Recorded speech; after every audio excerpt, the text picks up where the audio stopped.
एकदा आंबेडकरवाद्यांना लांडग्याची उपमा कुणी दिली?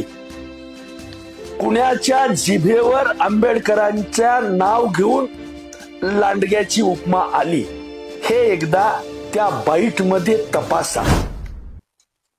स्वातंत्र्यानंतरच्या गेल्या 50 वर्षात ज्यांना सवलती मिळाल्या त्यामधल्या 59 जाती मधून सवलतीनं हात ओला झालेल्या माणसांना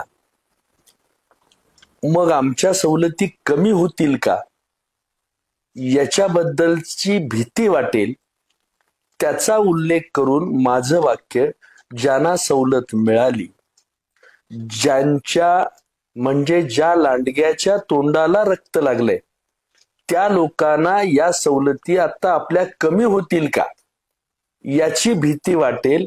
हे वाक्य मी बौद्ध समाजाबद्दल बोललो नाही, पण त्यात एका जातीला काहीतरी नाव ठेवावीत असा माझा उद्देश नव्हता.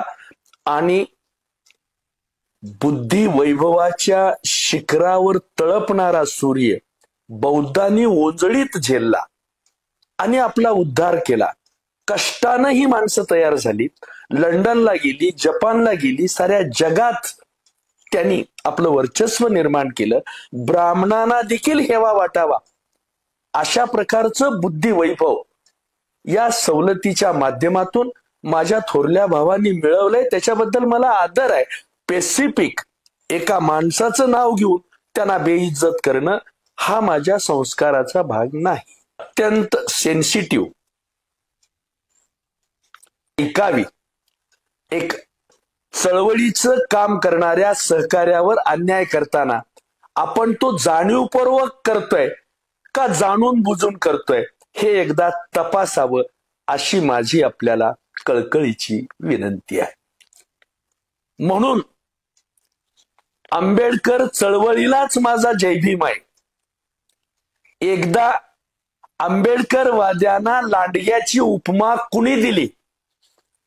कुणाच्या जिभेवर आंबेडकरांच्या नाव घेऊन लांडग्याची उपमा आली हे एकदा त्या बाईट मध्ये तपासा. आणि त्यात माझा काय दोष आहे हे जर आपण काढलं तर माझ्यावर, माझ्या समाजावर फार मोठे उपकार होतील. बैठकीमध्ये चर्चेला बोलवा. माझं सत्तेच्या उशाला बसण्यापेक्षा समाजाच्या पायथ्याला बसण्याची मला सवय झालेली आहे. तुम्ही हाक मारा, मी माझं विश्लेषण करतो, पण विनाकारण